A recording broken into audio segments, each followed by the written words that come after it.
Om Swastiastu, selamat pagi teman-teman semuanya. Perkenalkan, kami dari kelompok 1, mata kuliah teknik lalu lintas, ingin mempresentasikan materi mengenai komponen lalu lintas. Sebelum kita masuk ke dalam pembahasan, izinkan saya untuk memperkenalkan anggota dari kelompok 1. Yang pertama, ada saya sendiri, yaitu Sinta Maulidia dengan NIM akhir 029.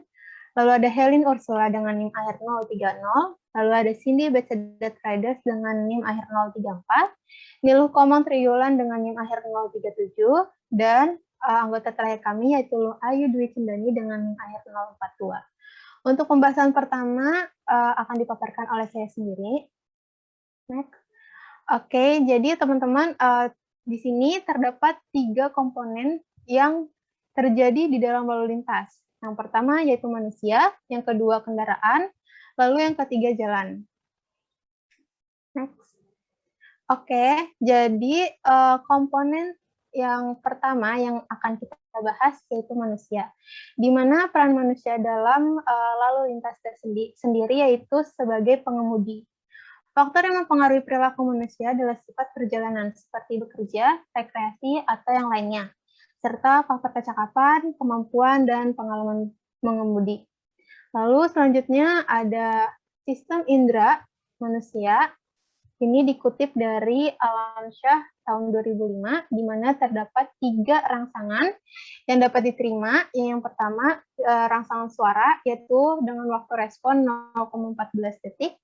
Lalu sentuhan ada waktu responnya 0,14 detik juga. Lalu yang terakhir, rangsangan cahaya dengan waktu respon 1,18 detik. Lalu selanjutnya peran penglihatan, di mana mata merupakan salah satu indera yang paling terpenting bagi pengguna atau pemakai jalan. Lalu selanjutnya pendengaran. Lalu ada indera lain, maksudnya ini jika kita di dalam situasi darurat seperti kebakaran atau dalam rem yang tidak berfungsi dengan baik, maka hal itu akan dideteksi secara dini dari bau melalui syaraf-syaraf olfaktori. Lalu selanjutnya ada faktor-faktor yang dapat mempengaruhi kinerja pengemudi seperti kelelahan, lalu ada juga penggunaan alkohol atau obat, lalu juga dapat kondisi tubuh pengemudi. Lalu selanjutnya ada faktor-faktor yang dapat mempengaruhi perilaku. Salah satunya seperti pengaruh lingkungan. Oke, next. Untuk komponen kendaraan akan dijelaskan oleh Helin Ursula. Untuk Helin Ursula, dipersilakan. Baik, untuk selanjutnya ada komponen kendaraan. Untuk keperluan perencanaan geometrik, AASHTO atau American Association of State Highway and Transporting Official mengelompokkan kendaraan dalam 2 kelompok besar, yaitu yang pertama ada mobil penumpang dan yang kedua ada truk.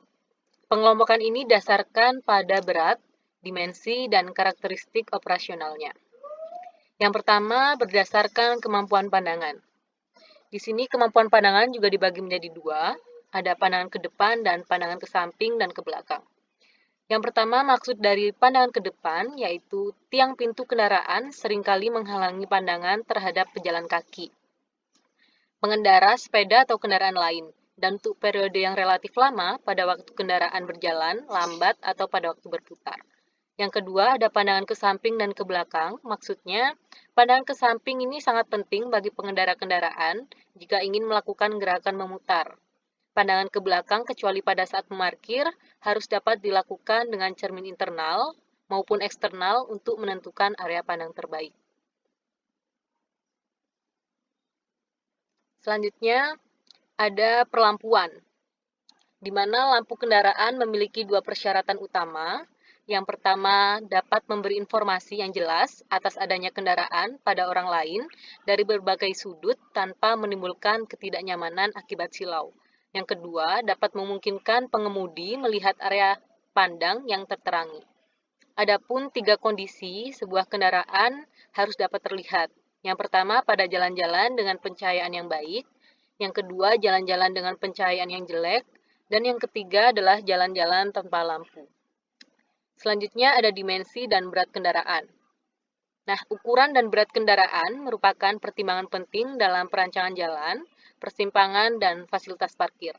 Di sini sudah ditampilkan tabel yang bersumber dari Alamsyah tahun 2005. Ada tabel karakteristik kendaraan yang isinya merupakan panjang, lebar, tinggi, kecepatan puncak, dan lain-lain. Selanjutnya ada 2 kelompok besar kendaraan, yaitu mobil dan truk dengan berat tanpa muatan lebih dari 3,5 ton, di mana masing-masing terdapat nilai mean dan tren per tahun. Next. Selanjutnya akan dijelaskan oleh teman saya, Cindy.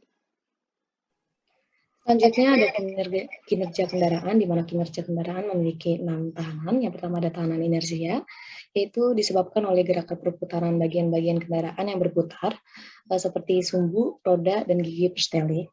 Yang kedua ada tahanan gelinding, memiliki 3 macam tahanan, yaitu yang pertama ada tahanan pemampatan benturan atau impact resistance. Tidak kerataan permukaan jalan menyebabkan ban karet roda memampat kenyal yang menyebabkan kendaraan naik turun sewaktu berjalan. Tahanan yang terjadi dipengaruhi langsung oleh berat kendaraan, kecepatan bergerak kendaraan, tekanan pemompaan ban, dan juga kekenyalan karet ban. Yang kedua ada tahanan permukaan atau surface resistance, di mana deformasi atau perubahan bentuk pada permukaan jalan, seperti pada permukaan lunak maupun lumpur yang menyebabkan terjadinya tahanan permukaan. Yang ketiga ada tahanan dalam atau internal resistance. Gesekan terjadi pada kendaraan dan bergeser satu sama lain yang menyebabkan tahanan pada pergerakan maju. Yang ketiga ada tahanan kelandaian. Pada jalan yang menanjak, tahanan kelandaian atau tanjakan dihasilkan oleh gravitasi bumi proporsional terhadap sudut tanjakan permukaan jalan. Yang keempat ada tahanan mesin. Dihasilkan oleh tenaga mesin yang akan menghalangi kendaraan maju ke depan apabila pedal gas dilepas. Yang kelima ada tahanan rem. Perlambatan akibat pengereman umumnya terjadi pada pertama, sebelum roda-roda terkunci, cakram rem pada kenyataannya akan lebih baik dan efisien menginjak rem pada titik atau saat roda-roda sebelum sampai terkunci oleh rem daripada sampai roda terkunci oleh perlambatan. Yang kedua, pada pengereman sampai roda-roda terkunci, setelah akhirnya terjadi skid mark, bila rem dilepas kembali maka kendaraan akan meluncur sampai terhenti. Yang ketiga ada setelah akhir skid mark, apabila kendaraan menabrak benda atau kendaraan lain, ia akan menyerap energi kinetik yang masih tersisa pada kendaraan yang terseret pada saat benturan dengan akibat kerusakan. Yang keempat, pada saat akhir skid mark, apabila kendaraan berguling atau terguling dapat dihitung dengan kecepatan pada saat terguling. Yang kelima, di antara beberapa skid mark, apabila rem roda dilepas, maka kendaraan akan meloncat sedikit. Untuk tahanan yang keenam yaitu tahanan udara. Tahanan udara tergantung pada kecepatan, kerapatan udara, luas permukaan bagian depan kendaraan, dan aliran udara yang dipindahkan sewaktu dilewati kendaraan, di mana rumusnya yaitu RA sama dengan CD buka kurung R kali A kali V kuadrat dibagi 2G tutup kurung, di mana diketahui C yaitu koefisien tak berdimensi sebagai fungsi bentuk badan kendaraan dengan syarat untuk mobil sport yaitu 0,25, 0,45 untuk mobil standar, dan 0,8 untuk truk. A yaitu luas proyeksi kendaraan, R yaitu kepadatan udara dengan satuan km per meter kubik, V yaitu kecepatan kendaraan pada udara diam dengan satuan meter per detik, G yaitu percepatan gravitasi satuan meter per detik kuadrat. Atau rumus lain dari tahanan udara yaitu RA sama dengan K dikali A dikali V kuadrat, di mana diketahui R yaitu tahanan udara, K yaitu koefisien eksperimental, dan A yaitu luas permukaan depan kendaraan dengan satuan feet, dan V yaitu kecepatan dengan satuan mph. Selanjutnya akan dijelaskan oleh teman saya, Triwan.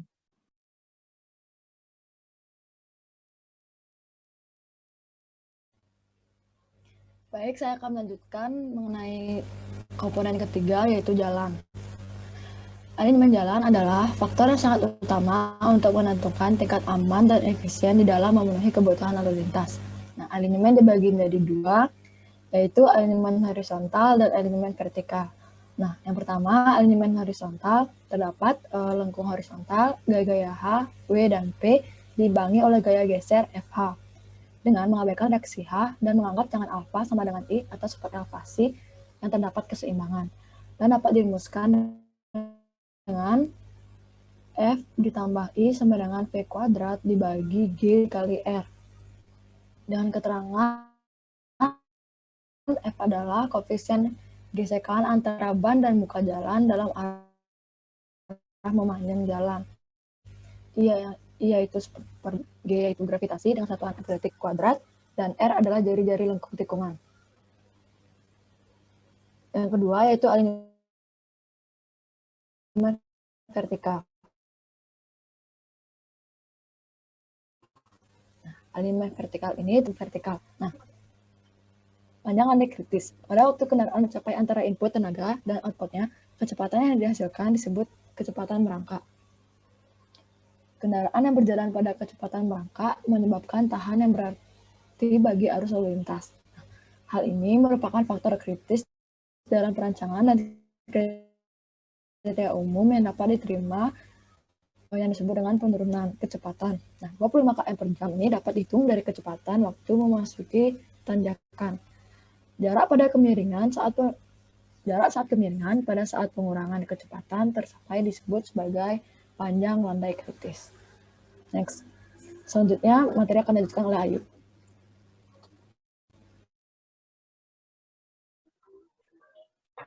Baik, selanjutnya adalah jarak pandang, di mana bagi pengendara sangat penting untuk dapat melihat jauh ke depan dan melihat situasi serta mengambil tindakan yang tepat seperti kejadian-kejadian yang sering dihadapi, yaitu menyadarkan pengendara untuk berhenti pada waktu melihat halangan, kemudian mengambil keputusan untuk menyalip, dan menilai tindakan yang harus diambil ketika mendekati persimpangan jalan.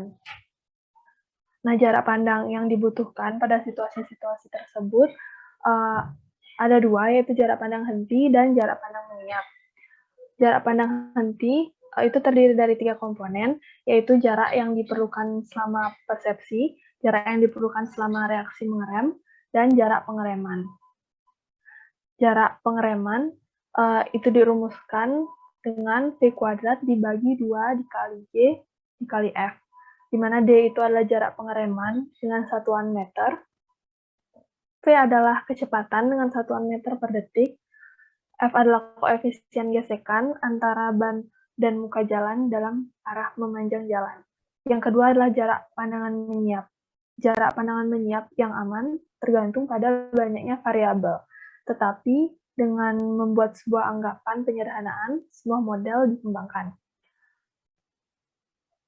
Untuk jarak penyesuaian awal itu rumusnya adalah T1 dikali T1 ditambah A dikali T1 kuadrat dibagi 2, di mana D1 adalah jarak penyesuaian awal dengan satuan meter, T1 adalah kecepatan rata-rata kendaraan disiap dengan satuan meter per detik, T1 adalah waktu penyesuaian awal, A adalah percepatan kendaraan rata-rata yang menyiap dengan satuan meter per detik kuadrat.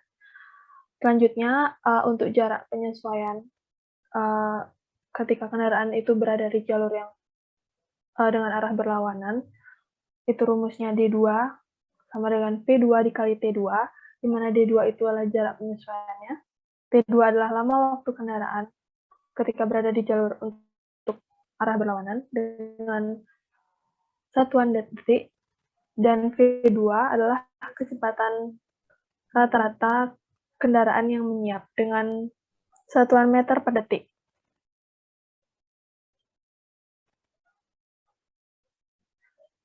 Baik, ini merupakan gambar jarak pandang ketika menyalip, di mana bisa dilihat mobil di tengah itu adalah mobil yang akan disalip, yang berjalan dengan kecepatan tetap, kemudian kendaraan di belakangnya itu adalah kendaraan yang akan menyalip, yang harus berjalan dengan kecepatan yang sama dengan kendaraan yang akan dia salip.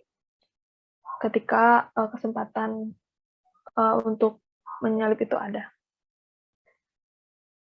Baik, sekian dari kelompok 1. Jika ada pertanyaan, dapat ditanyakan.